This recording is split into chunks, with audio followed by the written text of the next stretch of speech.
officers and elected officials, and also the 2021 Sally Ordinance amendments, general employees and merit officers. So with that, that concludes the first reading by summary reference. We'll move on to public comment. So if there's anyone who'd like to speak at this time from the public, now is the time to do so. It appears there's no one. Moving on, communications from elected officials, other officials, or agencies of the county. Commissioner Morse. Update a little bit. A little earlier in the year, he said something about the Indiana Railroad and what we're calling the Riley Spur. Negotiations have pretty well come to an end. We're looking at a 6 mile piece of property for about $250,000. It will be rail banked per federal law, so if they ever want to put a rail back in there, they would reimburse us and they could put a rail line back in there. I don't foresee that probably happening, but I'd like for the council to consider looking at funding that out of edit or the recovery plan monies. So for your consideration. Any questions from council?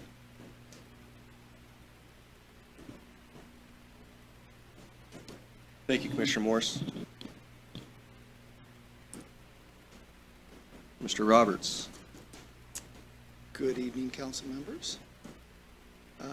As some of you may have learned today on the email that was sent out to all of the county employees and interested people in the county, I am here along with a number of other members. If you guys would stand up, our interested people and that have been involved in discussions regarding doing a compensation study. As many of you are aware, this was something that was brought forth a few months ago.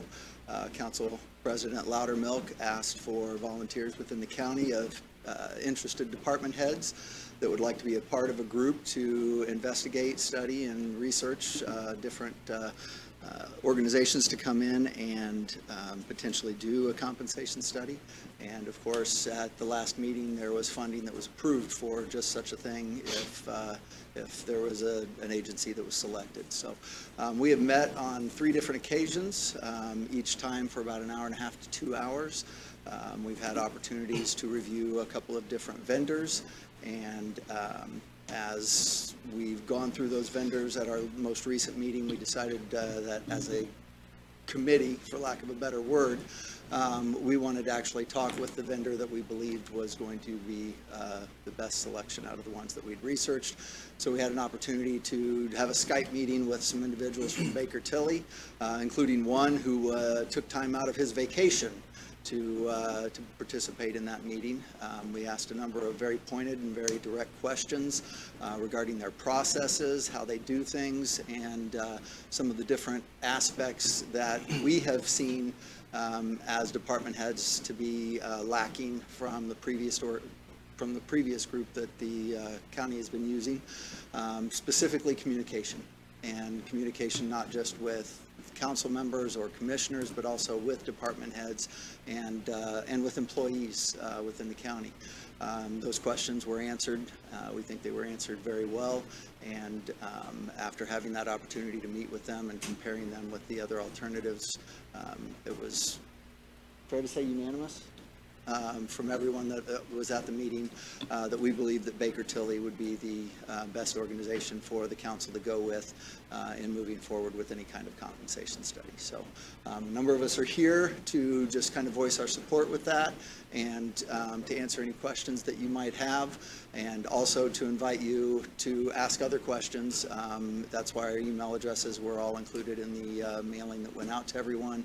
So if there's anybody that you would like to contact directly that is either not here or you wanted to do that sometime between now and the next meeting, certainly we want you to reach out to anybody and everybody that will help to answer those questions. So with that, I will turn it back over to the report from Council President regarding compensation plan, item bet. on the agenda there, but definitely wanted to make ourselves available for any questions you may have.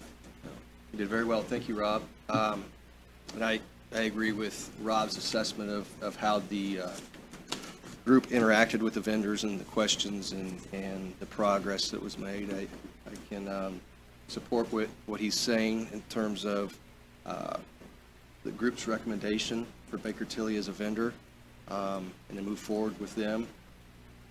You know, that's something that's obviously open for discussion. There was multiple vendors we looked at. Obviously, the current vendor is also one that was up for consideration, but as a collective group, it was, I would say, fair to say it was unanimous that everybody felt that the direction we should gear towards now would be that of Baker Tilly. So, be happy to answer any questions, or I'm sure Rob would love to answer questions. If I can, what are the 2 or 3 total that you considered for We vendors? considered the current vendor, Baker Tilly, and another organization known as Archer. Archer, okay, thank you.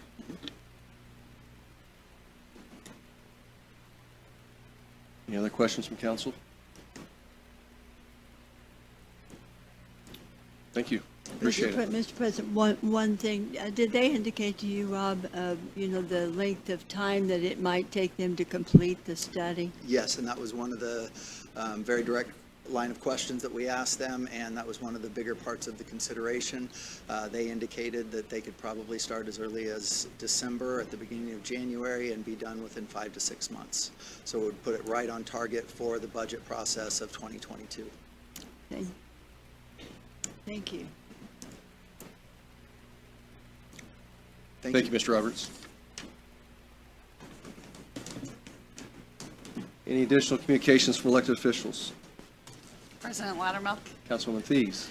I just wanted to bring up to the council something that I've discussed before, and I think a few of you have shown interest on. But before I move forward with it, I just want to make sure that it's worth for me to investigate and explore. We've discussed abatements. We've had some abatements. We've evaluated them. And something I would like to do, it was something that I've thought of a lot, even before getting in office, was looking at an abatement scoring system, somewhat similar to what the city's doing.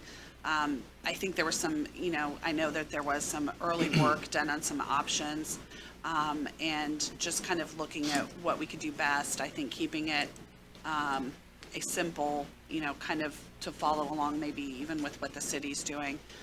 Hopeful with some new businesses coming in and ideas, I think it would be a good way for us to clean up the abatement process and go through it. So I really, some of the work, like I said, has really been done. A lot of legwork. It's something I could work with Calissa on, and my goal is I'd like to bring something by the January meeting. So if you have any concerns, interest, just let me know. But if it's something people are interested on, I'll pursue it and take feedback and go from there. Thank you, Councilwoman Thies. Any questions or comments? You and I have talked about it, and I think it is definitely something worthwhile. It's something that was discussed a couple years ago and kind of died on the vine. I think it's important to look at that again and see if there's a process that makes sense for us moving forward to maybe bring some greater clarity and consistency. And I appreciate that, really do. And again, it's not, to try to tie our hands or anything, but just to have a consistent system and try to work with some of these businesses that are coming into our community. And so, yeah, I look forward to it. I'll go through the process and try to have some things put out to all of you. Great, thank you. Anyone else? Moving on, reports from committees. There are none. Ordinances relating to appropriations. Resolution 2021-20, ROC 2021-052. Declaratory resolution for the designation of an economic revitalization area on application of Great Dane LLC. I believe we have some representatives here to speak to that request. Yes, good afternoon. Thanks for the opportunity to present. I'm Matthew Johnson. I'm the plant manager for Great Dane here in Terre Haute. We're on North 13th Street on the north side, and I've got the whole campus. So this proposal is for a potential expansion at our campus. At Great Dane, we make trailers, specifically most of our plants. In this plant here, we have a large building that does assembly work. We assemble the trailers here, and then we have another large operation, another building that does all the fabrication work. And so this proposal is around the fabrication side of the business. We have two major components on a trailer. One is the rear frame, where the doors are on the back of a trailer, very big piece of metal. Doors are heavy, and so we get sheets of metal and we cut them, form them, and then we manually weld them together into a frame. And then we also have what we call the upper coupler, which is the front of the trailer and the bottom that hooks up to the truck. And that part is carrying a lot of weight with the truck. So that's two major components we do in the fabrication building, as well as a lot of other minor operations of machining, paint, axle assembly, and other operations. So there's 9 Great Dane plants all around the United States, and they all have these two major processes, assembly and fabrication. The project is to consolidate all 9 fabrication operations into one. So that this one plant, this one location would then do all the fabrication, those two major components plus all the parts with it, and then ship back to all the other assembly plants to be able to assemble into trailers, whether they're dry freight, refrigerated units, flatbed trailers. We also do some truck bodies at Great Dane. And so that's what this proposal is. In order to consolidate and be able to use the square footage that we have, there'll be a lot of investment in this plant from a robotic welding, automation perspective that bring a lot of high-skilled jobs. So this is a $50 million project that will be spread out over 3 years and basically different phases to bring on both of those components. It's going to add about 125 jobs to this project. The wages, as an example, in most of the plants, especially here in Terre Haute, we're about $20 an hour on average on all the jobs within the plant here. We've got around 400 employees today. These 125 jobs average about $25 an hour, so it's going to raise our wages within the whole plant on the campus.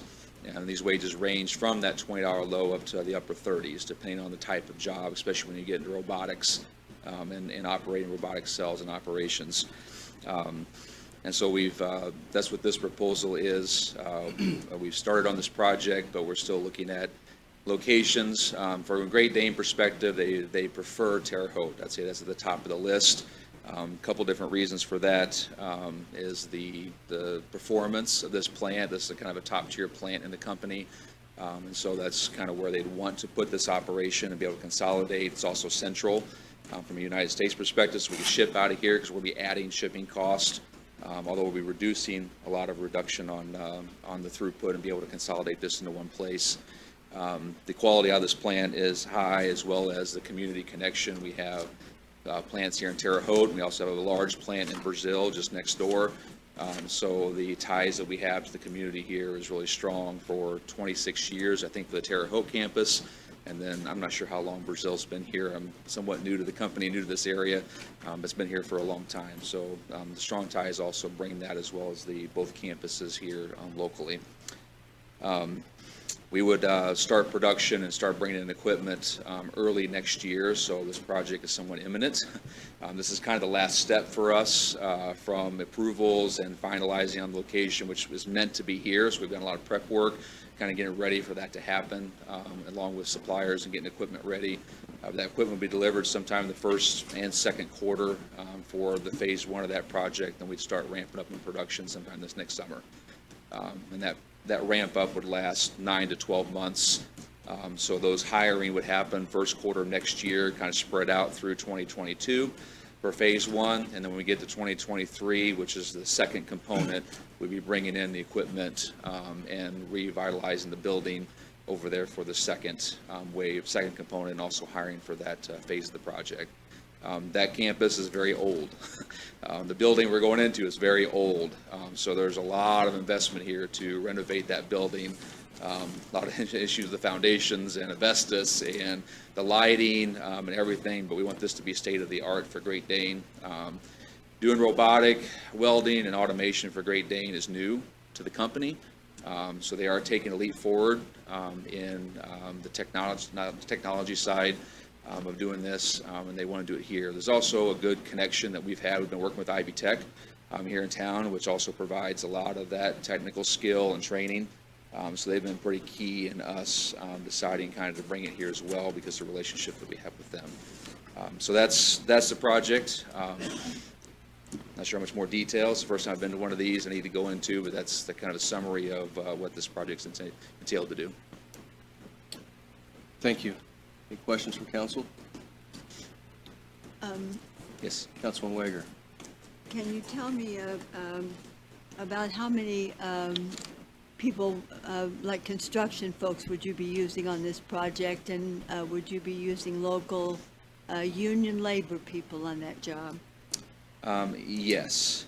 So the actual equipment that would be coming in would not be coming in from locals. There is no suppliers of that Right. manufacturing equipment, but all the installation, the building renovations, all that work would come from local. Matter of fact, we've already started working with local companies to do a lot of the evaluation of the building.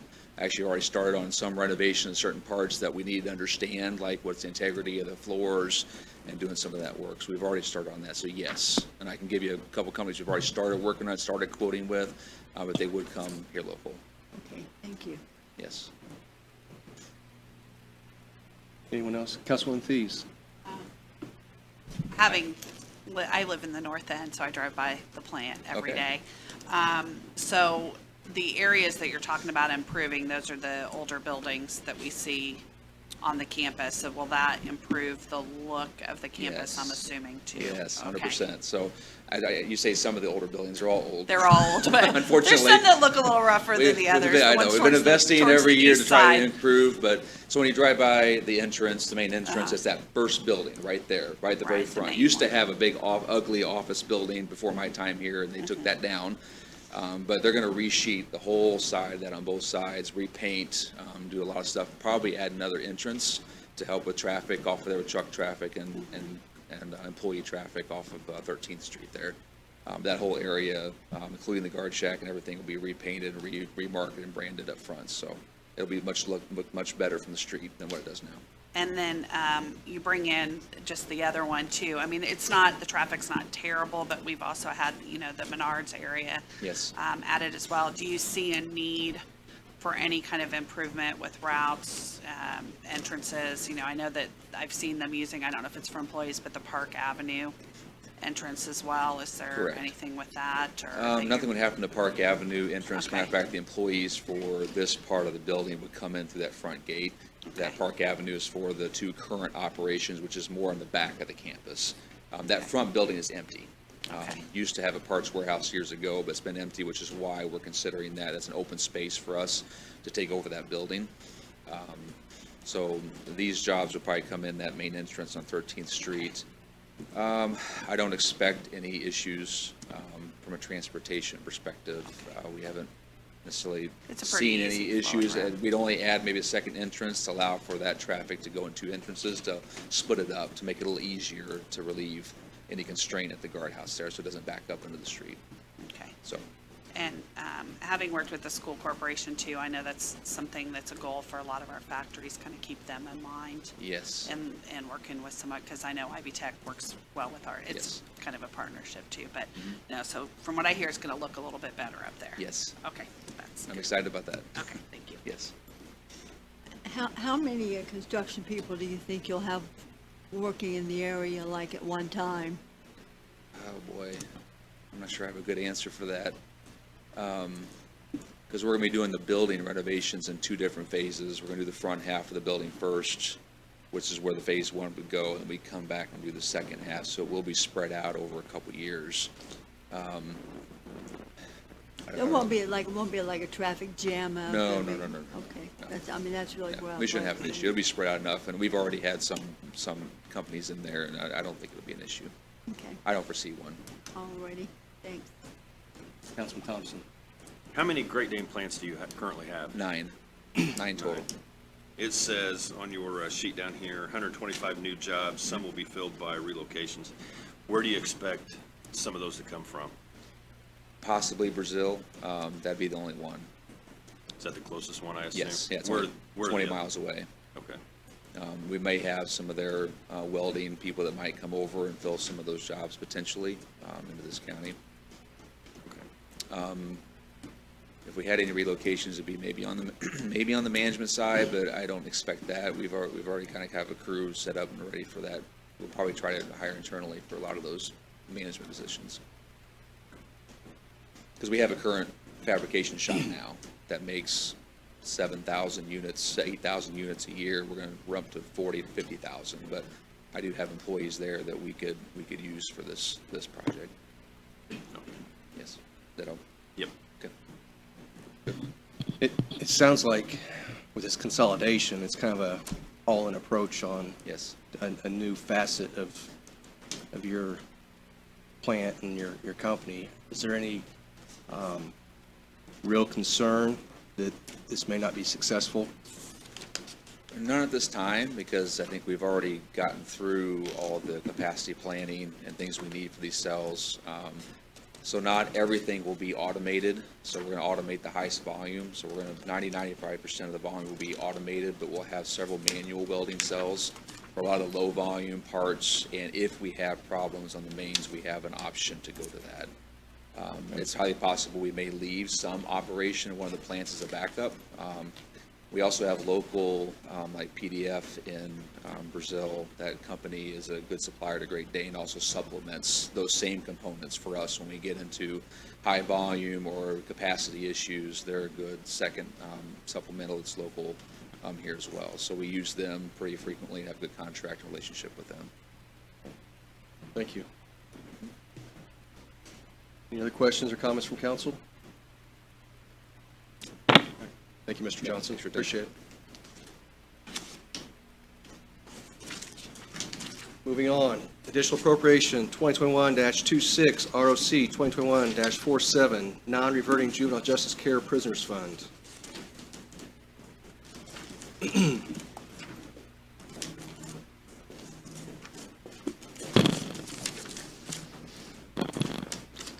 Mr. President, members of council, Norman Latimer, Executive Director of Juvenile Center, requesting a transfer, actually appropriation from the non-reverting fund for $31,000. Some of that to take care of a repair to our ceiling in our recreation room, the big open gymnasium that we have. Another part of that will pay for a call box that was damaged in a storm this past summer, where when people drop detainees off at the juvenile center, they push a call button. We're actually going to replace that with a camera and a call button so we can see who's there. And then that was just blown over or something in a storm, so we've kind of had maintenance put a makeshift one up right now.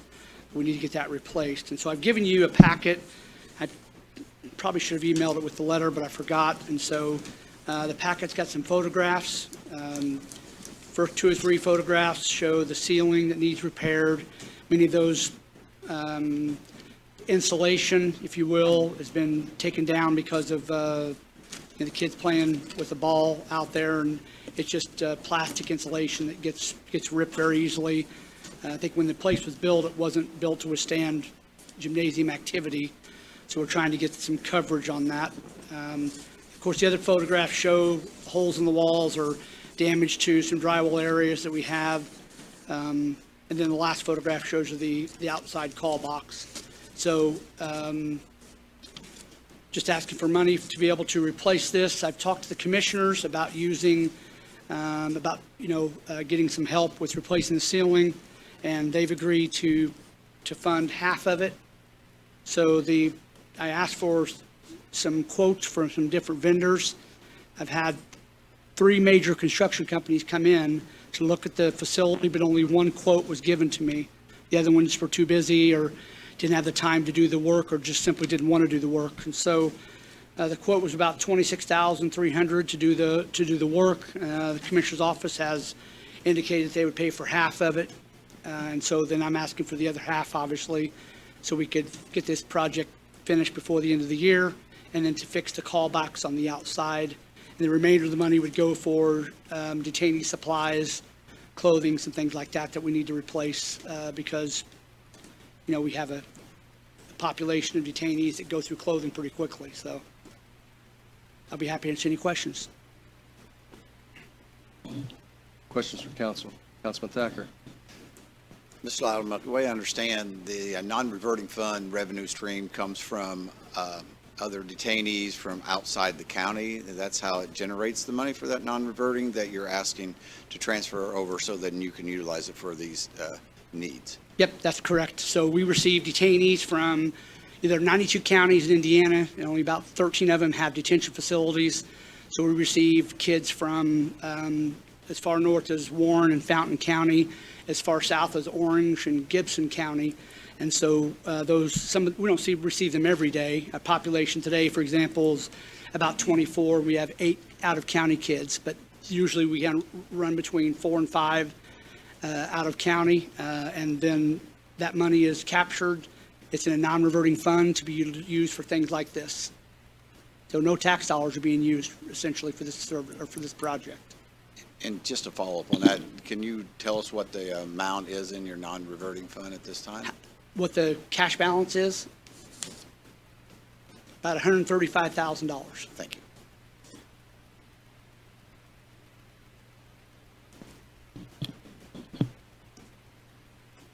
Anyone else?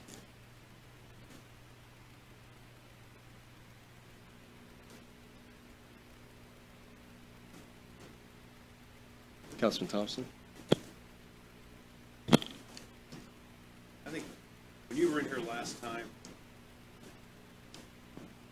I thought you were having some ceiling issues before. Is that correct or not? Yes. Did that not get fixed? No, that's what this is. So, no, it's not been fixed, and we've waited for, quite frankly, for a couple of months, like probably 4 months to get people to come back. I don't know if it has something to do with COVID and not getting the people to be able to go to work, because I certainly can't get people to apply to openings at the detention center. But, you know, and I know we started kind of looking around to get quotes back in the spring and was hoping that people would show up in the summer. And it actually, Mr. Thacker helped us try to obtain a quote, and that was at the end of summer school when I had taken him through the building and pointed some things out and said, we just can't get anybody to come and try to fix it. Even give us a quote. And I'd walk different vendors through that, you know, for local people that, you know, were construction companies, and they just never returned. They never came back. They never quoted it. And so after, that's why you see the date on this from Garmong as being September 1st. So they came, actually Garmong came through once, looked at the facility, never gave us a quote, along with a couple, 2 or 3 others. They never came back. We were able to get Garmong to come back, and they gave us a quote, which is what you had before you. And then I missed the September deadline to bring it in October, so that's why I'm here in November. In the meantime, I talked to the commissioners about seeing if they would, you know, fund this. Because it was at the end of the year, many of their maintenance projects were, you know, using up most of the money. So they didn't have a lot of money left to be able to do this. And so obviously we have some money here, so we thought we'd go ahead and just pay for half, let the commissioners pay for the other half, and then we'd use the remainder for that microphone. Do you remember, when were you here last? Do you remember when that was? Budget time, maybe? Well, I guess prior to that.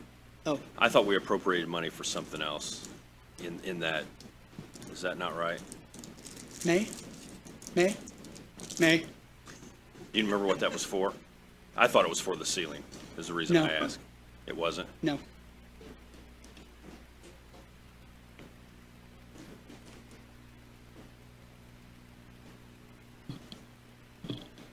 So, What was it?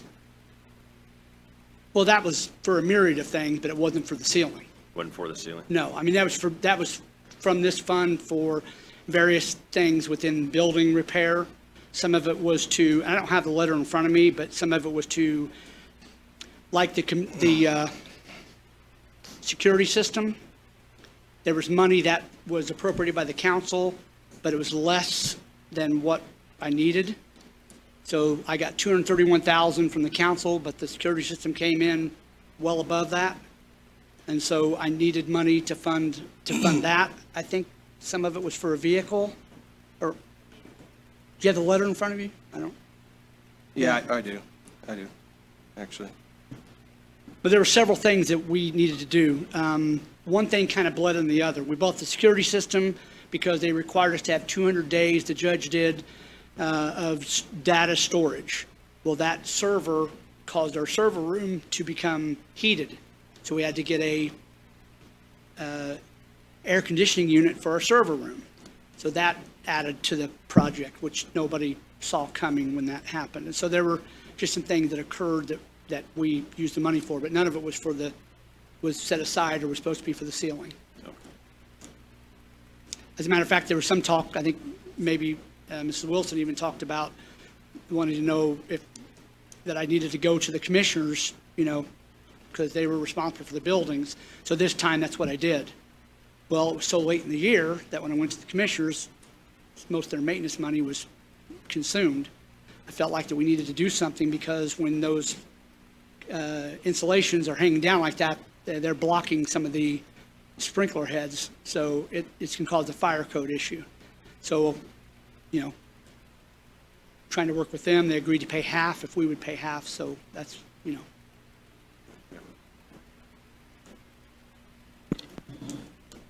Councilman Wilson? One quick question. The microphone or the call box, is there any kind of insurance that would cover that? I'm sorry, I can't hear you. Is there any kind of insurance that would cover that call box since it was storm-related? Not that I'm aware of. You haven't checked on that to know? No, most insurances are less $10,000 deductible, and it's not going to cost $10,000 for the call box. Okay.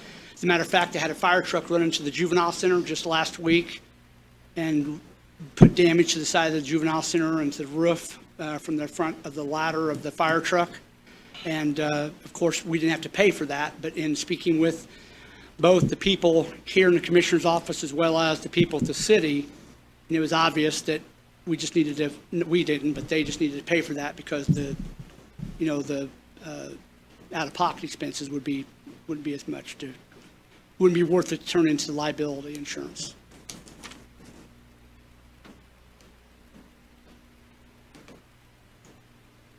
Anyone else? Councilman Norris? Mr. Loudermilk, the estimate from Garland is $26,318. Your request was for $21,000.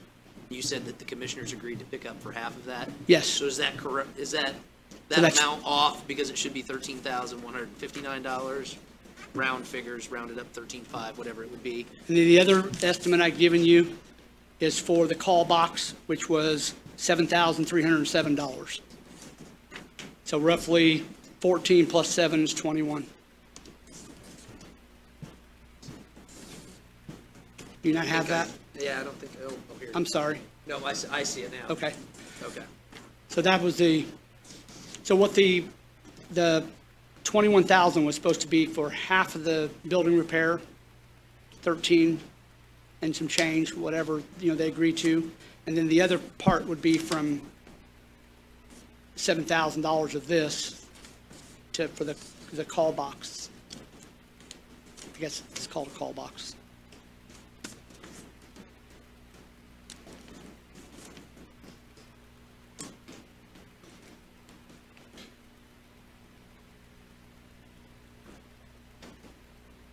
So, I have a question. So how long's this ceiling been in this condition? How long has the ceiling been in this condition? Probably, I mean, it's in various stages. So, I mean, the more the kids do PE, and they hit the balls up there, the worse it's gotten. So it's, I mean, to say how long's it been in this condition, I mean, there have been places that have been torn since I've gotten there. Some things are worse now. The kids keep kicking balls and throwing them up there, and it keeps ripping. So, I mean, it's getting worse, but I don't know that I can tell you exactly when it started. It's kind of a weird ceiling because it's made of plastic with insulation above it, almost like a warehouse ceiling. There's really nothing to protect it. I don't know that.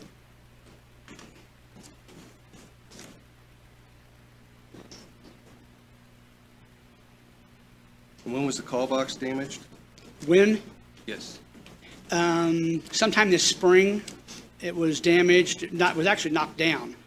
And so we wanted to put like you have in the schools, where they walk up, push a button, and it's got the video, you can see the person.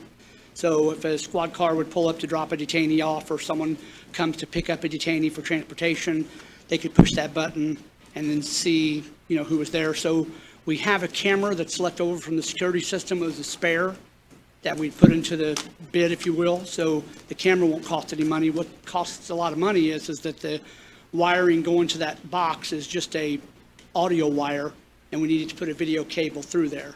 So they're going to have to jackhammer a little bit of the concrete up like a trough, and then lay a new pipe for the wire, and then fix it.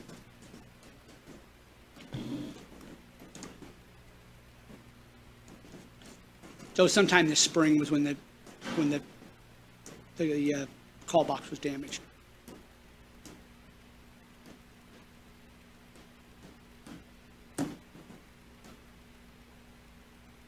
I got to tell you, for me, just remembering back to where we were in April and May with this, I remember you stood right there, and your plea to us was, if you guys give me all this money I'm asking for right now, I promise you I won't be back. That's the conversation we had. I promise you I won't be back this year. Here we are. So that's a concern I have. Kind of like at the same time, talk about a vehicle, the Durango. I got to have this vehicle. It's going to get me where I need to be. And then here we go, budget time, the second vehicle. So it's 2 in a year instead of just the one that I just have to live and survive. So that's my issue with all this, just because I remember back to conversations that were had in April and May. So,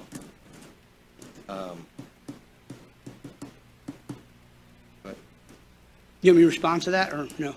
oh, sure, go ahead. Well, for the vehicles, first of all, we don't even have a Durango. It's not been delivered. So we can't even operate off of that because we don't have one.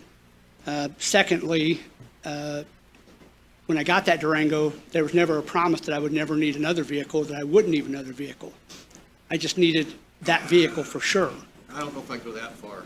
You said this is all I need.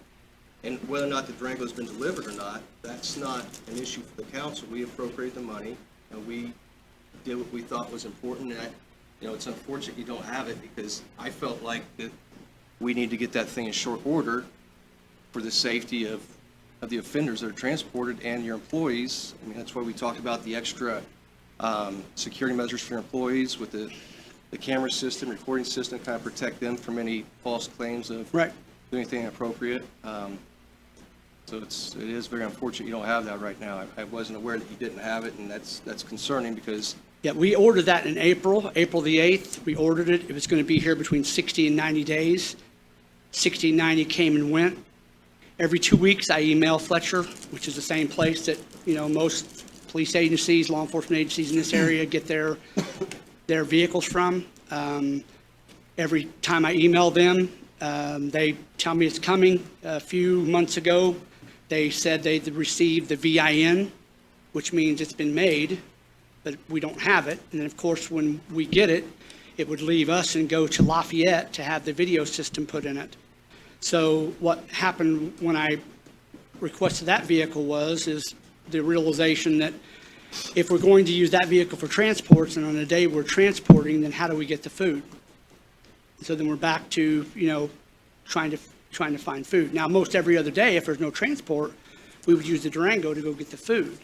but in fairness, you knew that was a potential issue when you made this ask, because you wanted the Durango to put the food in, and you Right. wanted to use it as a dual-purpose vehicle with the Right. cages. So in fairness, you knew that going into it. Yeah, maybe I just didn't think about it good enough. And I doubt that.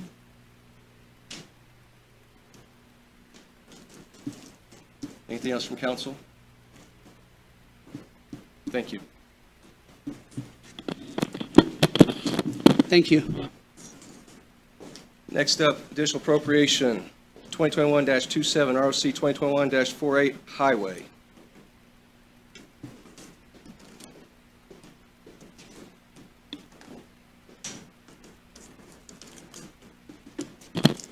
Good evening, Mr. President, members of the council.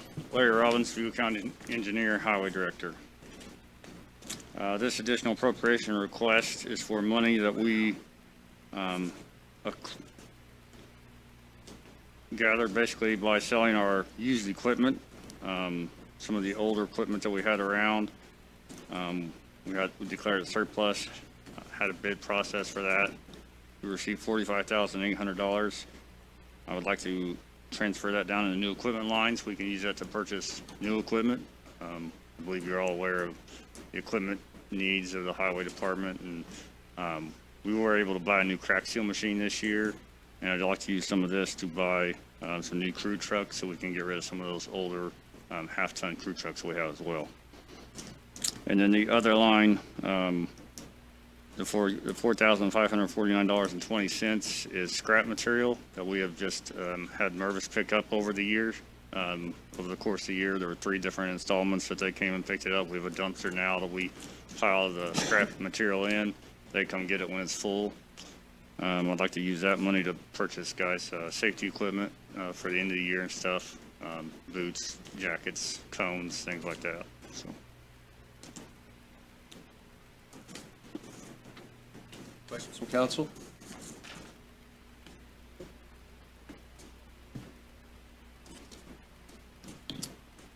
Looks like there are none. Thank you, Mr. Robbins. Thank you.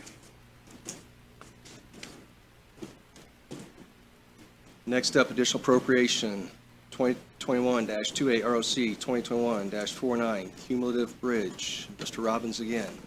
Yes, Mr. President, members of the council, Larry Robbins again, county engineer. This request has to do with, we had a bridge project that came in a little bit over budget, what we originally budgeted for this, due to a number of reasons, but there's a number of inflation and supply costs that have increased over the year that have really led to some of this inflation for some of this. This was a project that was bid through NDOT. Unfortunately, it's still 100% local funds, so there is no federal assistance with this, so we bear the burden of all of that cost increase with local money. Looking at my budget for the rest of the year and what I had an appropriation remaining of $1,296,278.36. I think Judy may have some updated numbers for me, but I can tweak those for next week to make sure that those are correct. But really, the $500,000 request for me is going to stay about the same. That allows me to get the rest of my work done this year with some of the other projects. I have bridge design projects that come in monthly that I need to cover, and that will cover the shortfall for the bid as well for the $1.5 million bridge up on 13th Street over Lost Creek. Thank you. Any questions from council? Appears there are none. Thank you, Mr. Robbins. Thank you. Next up, additional appropriation 2021-29 ROC 2021-50 lit special purpose.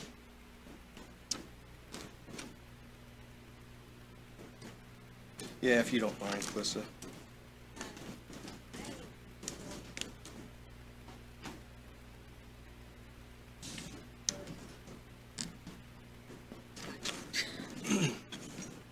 I noticed that the payment for the construction fund was not made in 2020, and it has not been made so far in 2021. In the financing agreement of the jail, we're supposed to contribute $5 million each year to the jail construction fund. There is a sufficient balance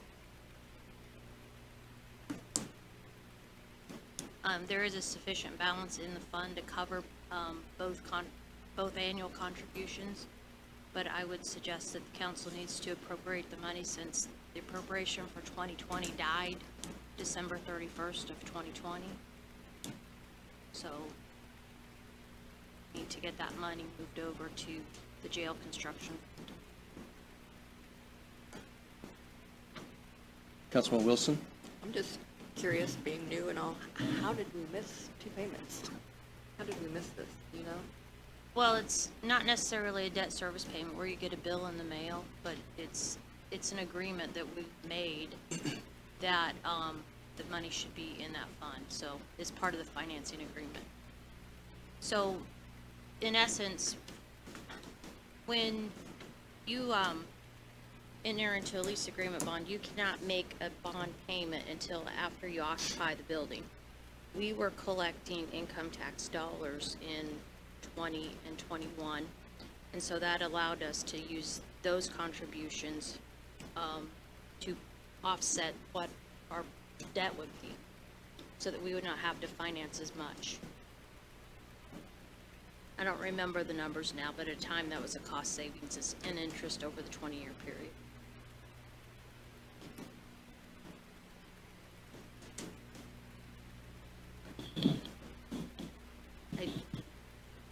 Aaron, you were here at the time. David, were you here? No? And Vicky. All right. Any other questions from council? Comments? Councilman Thacker? I apologize, I didn't hear the number when that's what I was asking. Did you say 5 million or 5? I thought that's 5 million, but I thought I heard you say 500.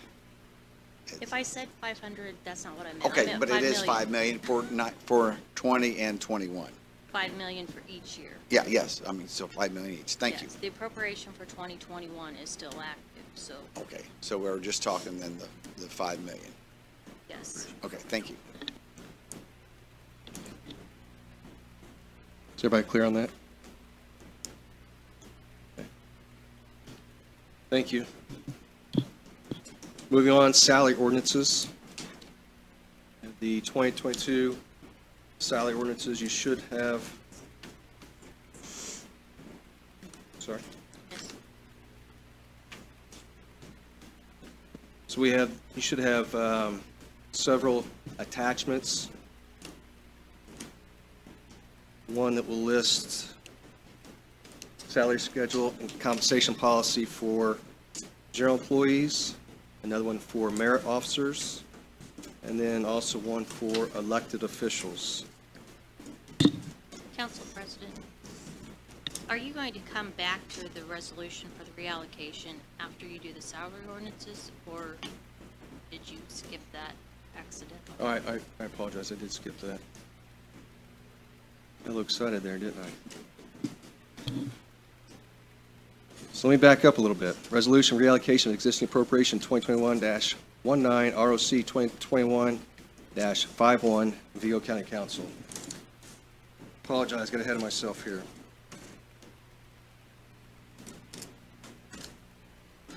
So you had the information before you.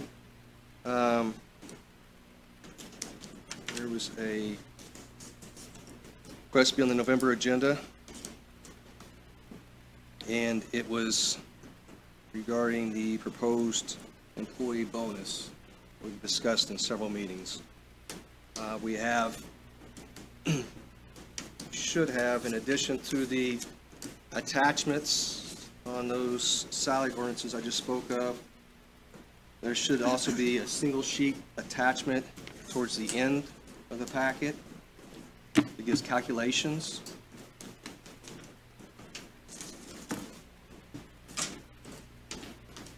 And essentially what you'll see there is a table across the top that gives a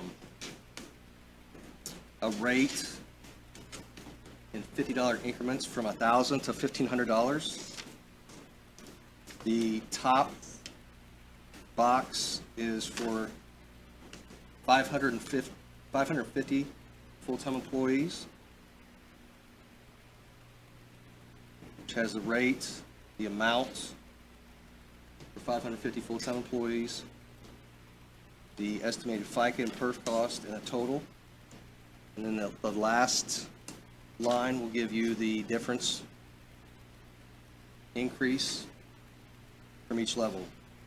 So essentially what you're looking at is an increase of $33,509 in each $50 jump. There's a few times where it's rounded and it's 33,508, as you can see. Generally speaking, it's 509. At the bottom, there's also a box, similar calculations, similar looking box, I should say, for 483 full-time employees. And what that is the 483 is derived from a full-time employee working from December 31st of last year until when this was created, which I assume would be current through today. I assume it's probably pretty close. Yeah, I believe the number that was calculated on maybe October 15th, 16th, somewhere about mid-October. But I will say that that number would only go down. Right. Because it would give employees left between now. Pardon? Neat. Yeah, no new employees would count, so it'd only be the ones that, Right. So that would essentially, the 483, if you were to have a start date of December 31st, 2020, you employed one day of last calendar year, 483 would be your ceiling, essentially. And this was just a guide that I presented to just kind of get some numbers. You know, like I said, the other one at the top is 550. And it shows what it does not include and what it does include there. But the 483 was just something that was brought up, kind of spitballing, saying, you know, work one day last year to be eligible. I think it's probably important to make sure that whatever that start date looks like, whatever that demographic for employees was to look like, you need to have an end eligible date as well. So I think we need to determine that parameter. And there should be some kind of a template provided also within the packet to kind of provide some type of generic framework to work within. Again, I think we need to develop not only what the rate might look like, but who's eligible, what the parameters of that eligibility looks like. Councilman Wilson? Just to clarify, as just an example, pulling it out of the air, if a full-time employee has continuously been employed from, say, June 1st through current, they would receive half the amount that we decide upon? Is that, is that just a generic example of what you're talking about? I think you could do something like that, certainly. You know, I think the more you dice it, the trickier it may get. But I think that's certainly something that can be considered. Is that what the direction you were going when you were talking about I this? think there's any number of things you could do, for sure. I mean, there's a number of start dates you could look at. I mean, if you, just for example, if somebody that was eligible for, say, $1,500, your start date was December 31st of last year, you've had continuous employment, you maintain continuous employment as a full-time employee. If the council said, you know what, if you were hired 6 months prior to, say, next Tuesday, and you're a continuous employee, you're eligible for $750 instead of $1,500. I mean, I think you could certainly do that as long as the money that's available within the transfer allows for that, right? As long as that transfer allows for that to occur, I think that's something that we could certainly consider.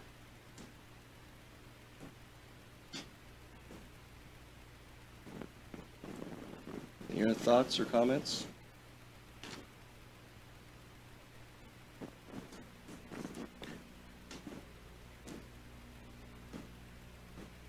I guess. Councilman Thompson? Do these parameters need to be set now? is it just something before? Set it for next, or Yeah. set it at next week's meeting. When we vote next Tuesday, whatever that vote would look like, you'd have to know what that would look like. I think it's probably worth having a healthy discussion about it tonight, because if there is something other than all or nothing, and you start slicing it based upon maybe 6 or 8 months or whatever that looks like, and you come up with some figure, again, I would presume that all the funds will be there. They should be, in theory, all the funds should be there to cover that. But it's something to know in advance of that meeting if we're looking at some different structure. That way we make sure the funding's available. Just, Yeah. I'm sorry, we finished. Go ahead. Councilman Wilson? Just clarification again, this 483 number is eligible. They have been continuously employed since December 31st of last year, correct? So if we were to say, okay, I'm trying to put it into my thoughts into words. Okay, if we were to say, for example, June 1st to present, might we calculate how many employees that might encompass? Does that make sense? No, you just need to pick a start date and an end date, and I think Kara could probably plug that in. Right. Yeah. Okay. I will say that if you only have 550 I was gonna say it'd be somewhere between positions, 483 and 550. Yeah, so- Okay. We should, in theory, we should be okay, Okay. right? Based upon the transfer request, based upon what we're seeing for the total amount at 1,500, at 550 full-time employees, we should be okay. But you look awful silly if you came up with some extravagant plan next Tuesday and it didn't allow for it. Again, it should be okay. Yeah. but- Councilman Thacker?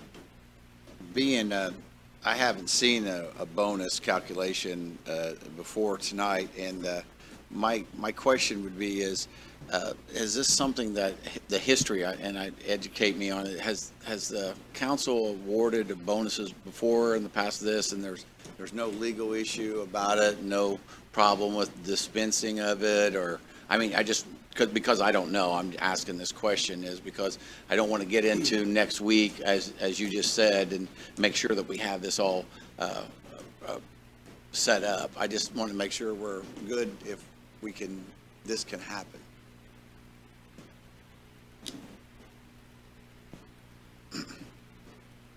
I can't say that I researched it, but based upon the basic statutes that I'm aware of that gives the council the right to set compensation, I know of no reason why it cannot. I don't know of any either. I'm just asking because I want to make sure, and not having been through that process, and the salary ordinance, I think if we're going to do that, I think you definitely have to have an idea of what, just like you, I agree with you that if you're going to have a date, and to me, I think the full-time employee is somebody who has been here for that calendar year, for the full benefit. If you want to do, I think we talked about this, if you want to do a prorated methodology, I think then that adds to calculation. It's possible, but it does add to the calculation. And then is the auditor's office involved in this process of this or not? As far as, The calculations here on this, is this? I think you created it, didn't you? I agree with that. Okay, and so, I mean, I didn't know if we'd used Human Resources and the Auditor's Department, because that's ultimately who's going to do the calculation for the payout, right? Would be the payroll. Well, yeah, they'll do it, but I feel comfortable that what we have here is. Okay, and then that's And all I I'm feel- asking. I mean, we've received numbers from, you provided numbers, is that right, Karen? Okay, So I feel good with what we have here. great, that's all I had, thank you. And then, excuse me, the money will come out of what account? It's right here, it's what this transfer is. Yep, of course. Well, I mean, I just got this, I haven't had time to read it all, so, do you know off the top of your head, does it come out, is it, Yeah, it's the COVID expenses, CV relief, page 23, transfer funds.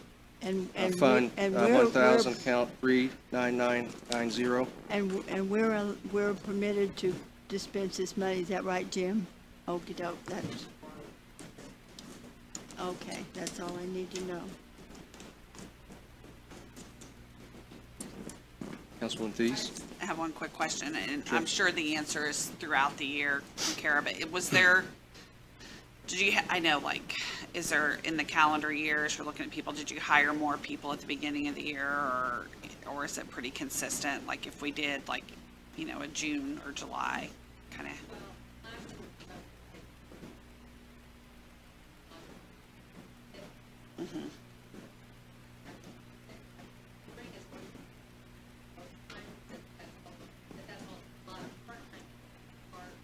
All that. It's consistent, okay. Okay. Councilman Wilson? I was just gonna throw out there just for a concise and easy, if we say June 1st and 50% of whatever the full amount is. I mean, that seems easy to calculate. If you take half the year and half the amount.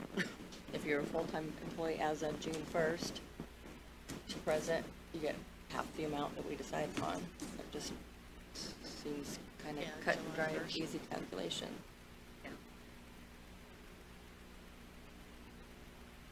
Any thoughts about that? Would it not be July July. 1st? I'm sorry, If July you're, 1st, June you're- 30th. okay.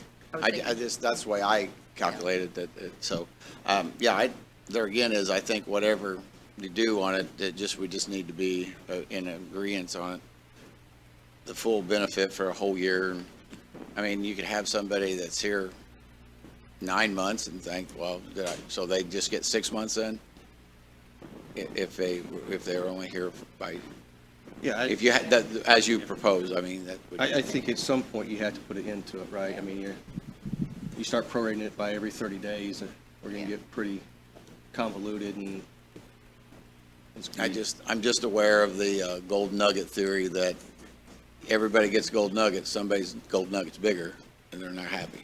And so, yeah, that's why I was just want, whatever we do on it, we need to be concise on. I'd like to have either one of those gold nuggets myself. Yep. I'd be fine with either.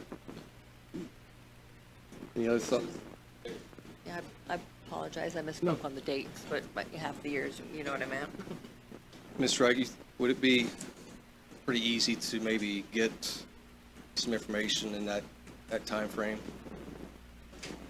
I guess those between January 21st this year to June 30th this year that were employed? January 21st? First. December 31st. Oh, January. First, Okay. January 1st, to start the year. So anybody that has been employed full-time this calendar year, starting this calendar year prior to July 1st. 31st? 30th, So they have to be 30th. hired, I had it right, is it? Yeah. I'm sorry? but they need to still be employed, so hired within. And then The first half of the calculations year. for anyone from June 30, or July 1st to present. Would it be also possible to do July 31st to present for a full-time? Okay. Thank you. Thank you, Karen. Any other questions or comments, thoughts? Got one. Oh, you do? Councilman Thompson, go ahead. I think, my opinion as well, it would be the stipulation that they are employed as of the date of the payment. I don't know how many, I don't know what that date's going to be, but just my Consistently opinion. through then. Yeah, I agree.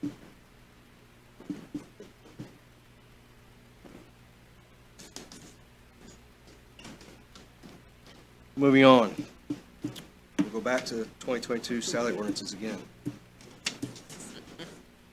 So you should have 3 attachments. Again, 1 for general employees, 1 for merit officers, 1 for elected officials.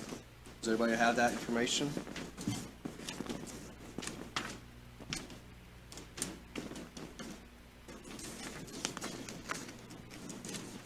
I think if you look through each of them, you should be able to recognize the language that has been updated for purposes of the 2022 Sally Ordinances.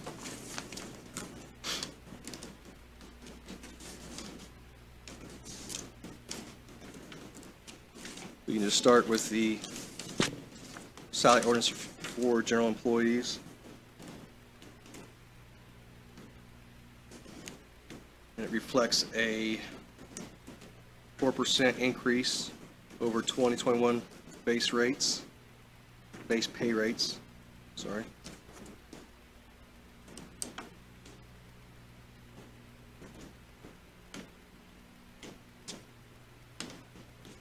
As you move on to the second page, it begins to discuss some of the compensation policies for different employees within the general employee groups, or group. And again, you should be able to hopefully recognize, as everybody has the color change on the amendments. It appears that you do. Should be able to recognize the changes. If not, please let me know.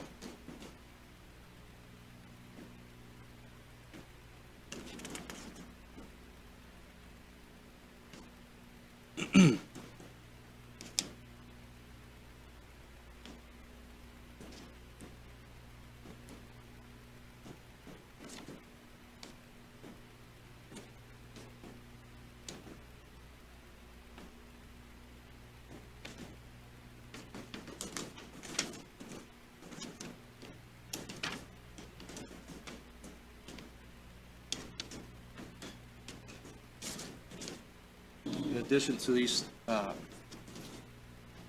3 separate attachments, you should also have information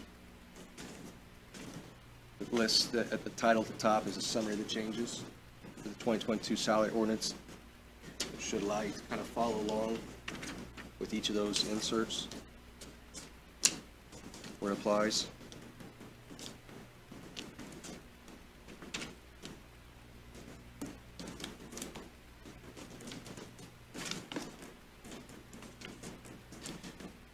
Any thoughts or questions about the general employees? Comments?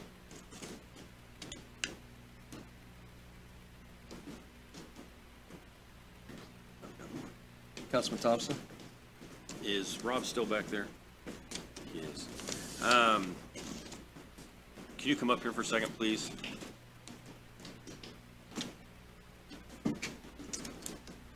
Yes, You and I have not talked about this, but I did talk to Terry. I think your position was adding a deputy prosecutor and a legal secretary. Is that correct? Is that the way you understand it? Our original request was for 2 deputy prosecutors and 1 legal secretary. It's my understanding that the committee recommended 1 deputy prosecutor and 1 legal secretary. However, Terry and I have discussed it thoroughly, and our preference would be for 2 deputy prosecutors, as was presented with the numbers during some of the committee meetings. The backlog of cases that have been created by COVID, combined with the increased number of case filings over these last 3 years, we've seen an accelerated number of pending open cases currently, and we believe that 2 deputy prosecutors would be more beneficial in helping us move through those cases. Combine that with the fact that we've put a lot of effort over the last 5 years into going to a mostly paperless system, both for our case files as well as for some of the discovery processes, some of the upgrades that have been made by the Terre Haute Police Department and the Indiana State Police. have allowed us to do the discovery process almost completely digital as well, which has made us more efficient. And so we believe that the greater need right now is for the deputy prosecutors. Without the legal secretary? Correct. Now, the job's changed a little bit too, if I understand correctly, right? Do you guys have to have somebody full-time in the juvenile center? Yes. We've recently been, I guess, focusing as a state. The Indiana Prosecuting Attorneys Council recently had a summit on juvenile prosecution, juvenile courts, and there were some very strong suggestions that they encouraged us to do, which was we need to be present for all detention hearings. Currently, we are not doing that. Detention hearings must happen within a certain window of time after a person is placed in detention, which means we have to have somebody at these hearings just about, or at least available to be at the hearings just about every day of the week. If you combine that with the, again, increasing caseload in that area, yes, we believe that it's necessary to have a deputy prosecutor full-time in that if we want to meet those obligations that we see. The other aspect that's kind of been placed upon us is we have not been involved in all of the juvenile informal adjustments. And the decision, it's kind of like a deferral process, but we've not been involved in the decision-making process and reviewing those cases. It's almost been entirely handled by the Juvenile Probation Department, and that's something that the Indiana Prosecuting Attorneys Council once again instructed us, you need to be a part of that process. So those are some added responsibilities that are going to be have to be met at some point in time, and we would prefer to do that sooner rather than later.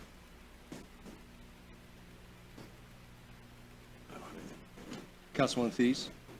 Those new guidelines by the state, is that new information since the budget committee? I would say, is it new information? Yes, it is Okay. absolutely new information. It's not new laws. We were just, again, this is the first time in the 20 years that I've been with the office that the Indiana Prosecuting Attorneys Council has had this type of juvenile summit. Our deputy prosecutor that's been handling those cases as part of her responsibilities, we sent her to that summit, and that happened last month. Well, I guess it was, now, we're in November now, so late September, I believe it was.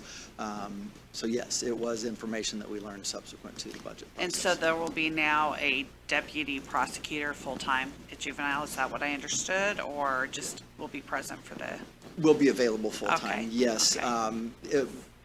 That will be her primary responsibilities if that's approved. Well, the person that we have doing that part-time now will take over additional responsibilities and will shift some of her current responsibilities into these new positions if they're granted. and to bring up something that I had questioned during the budget committee, obviously understanding the backlog with cases and everything like that. One of my concerns came up is like, once we get caught up, and I'm trying to be helpful for you guys. I appreciate the That optimism. we do get caught up Yes. and that things do improve. One of the things that was my concern is then, do we absorb, like what happens once the caseloads go down? And so what I kind of, brought up is that we kind of keep an eye on that through attrition or whatever Absolutely. we need to do. I think that was one of the things that we were questioning about that is this a temporary thing or is this a permanent? And that's fair. Unfortunately, the numbers that I've provided show just the caseload increase of case filings. Right. Not just the backlog that's been created, but just our case filings have increased dramatically since 2016. So we've seen the need for the additional deputy prosecutors continue to go up during that time period. I hope you're right. I would love to see some of the efforts with the recovery community going on in Vigo County to start to lower and impact our caseloads and the number of cases that are getting filed. I would love to see some of the opportunities that the new jail is going to present for treatment and counseling to impact some of those numbers, and some of the additional programs that we're supporting, such as the juvenile drug court and some of those things. So we're not putting all of our eggs into one basket. We would love, put me out of work, right? I would be okay with that. Oh, I would love that too. I would Yeah. find something else to do. I'm sure I could. But in the meantime, yeah, we've got obligations that we need to meet, and we appreciate your Well, and we support. know there'll still be, and I'm sure, those of us who are working with the public of all ages, there's a ripple effect. I mean, we've seen behavioral issues and changes, people still coping with some of the things that they dealt with. So you're right, it's going to be kind of a shaky probably a couple of years at least, but I do hope we kind of get some proactive things in there. Yes.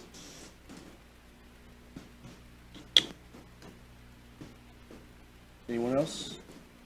Councilman Thacker? Yeah, on this, on the sheet that you referenced, the one on the summary of changes, I noticed like there's asterisks, and anytime I see asterisks on a spreadsheet, it makes me curious. So they have asterisks here, need to determine parameters under the jail, for example, and request was not sent for classification. So is there work that we have to do on everywhere where we have these asterisks?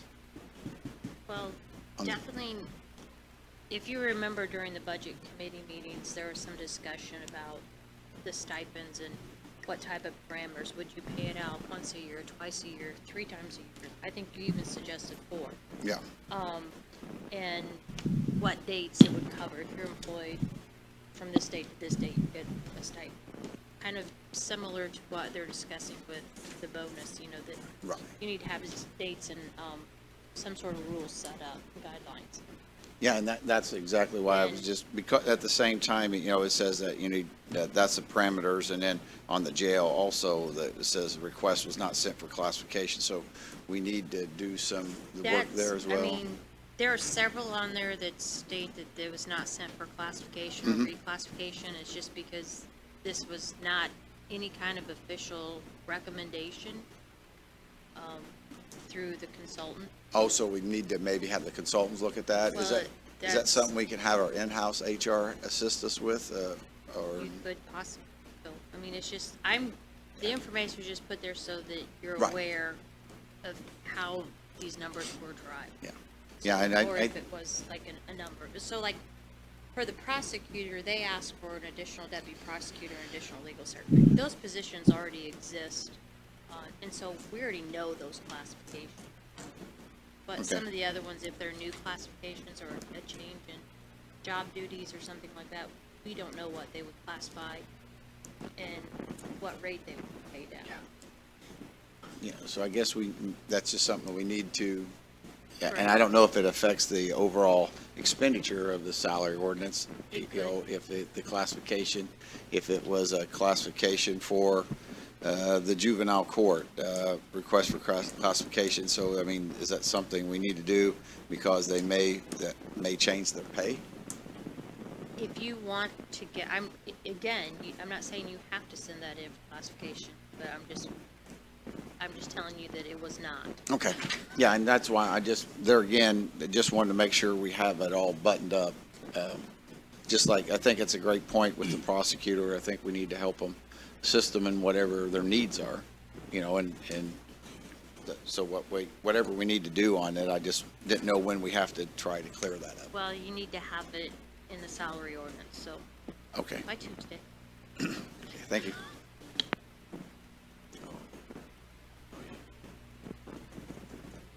Anyone else? One more.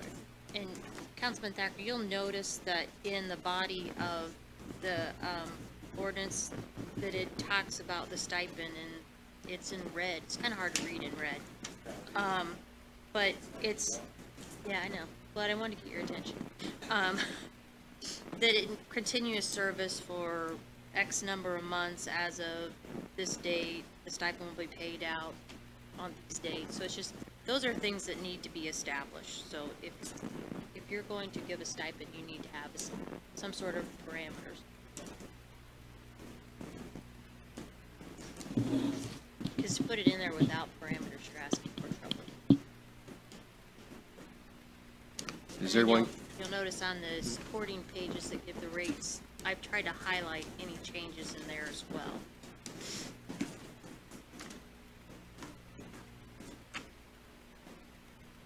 There were a couple positions eliminated. And there was the one for the health department. It went from health, I believe, health maintenance fund to be funded out of the health fund, the general health fund. That was the difference there.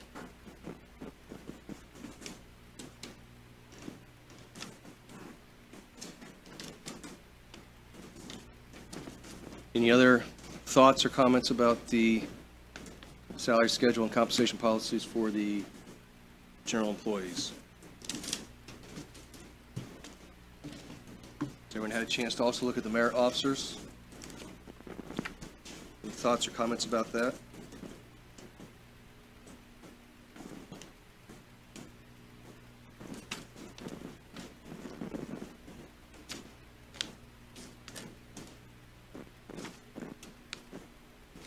Nope. This one does not have as many changes, but on paragraph G, where it says like the different, classifications or rank structure, those have been updated based on what you adopted last month in October. And then I, spoke with, Derek Fell, and he gave me the positions and names that correspond.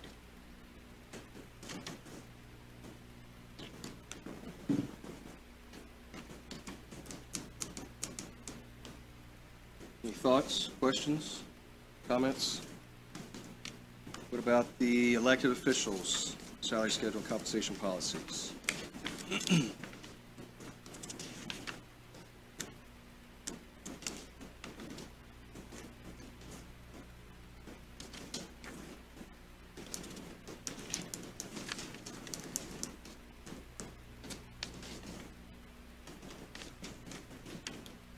I apologize, I've given you the elected officials ordinance twice, and the schedule's not there, but the schedule's at 4% with the exception of the sheriff, which is paid at the same rate as the prosecutor. If you look at that, the schedule's not on. I can go print those out for you if you like.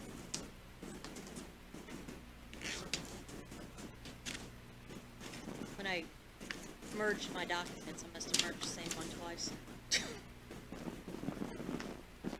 Okay. It's based on the 4%.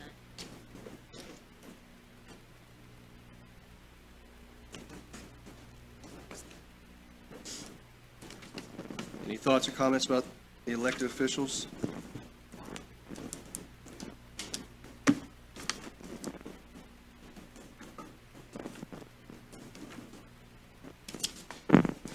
Uh, 2021 Sally Ordinance Amendments, general employees, merit officers.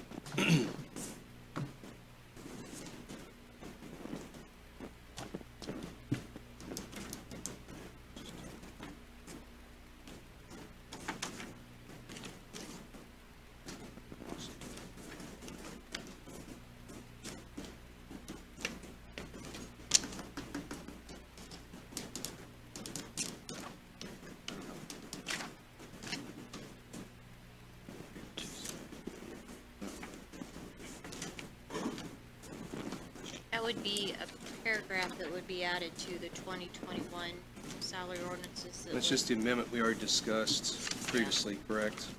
That's Yeah. all that is. It's just the parameters need to be set, amounts need to be determined. We kind of, I think we worked that over a little bit when we talk about the resolution for reallocation, existing appropriation. So, I guess we have an idea of the types of numbers we want Ms. Wright to create for us and kind of give us a framework next week to work within. Hopefully, once we get some of those numbers, maybe we get some employee numbers, we can get some figures with that as well. Yes, I will work with Kara and we'll do some more calculations. I will tell you that my plan is that at next week's meeting to have my laptop with these documents so that I can make changes, and print them out, you'll be able to sign.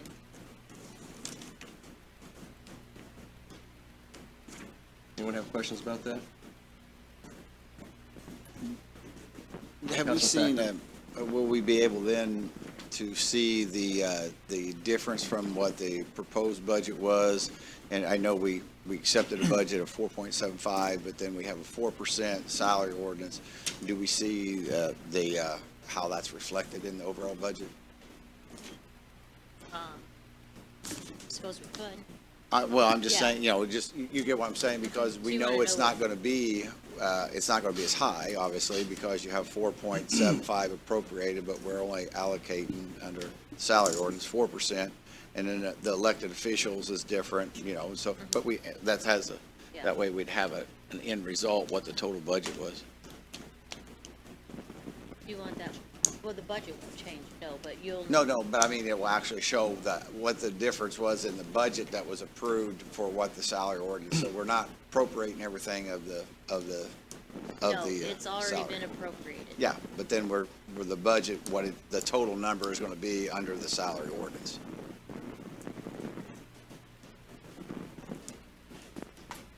But if it's appropriated, there's potential. Oh, to yeah, spend. yeah, absolutely, yes. Oh, I get that, but. Anything additional? All right. With that, I'd entertain a motion to adjourn. Motion by Councilman Wilson, second by Councilman Okay, bye. Thompson. All those in favor? Vic, you must have thought the house was on fire. Meeting adjourned.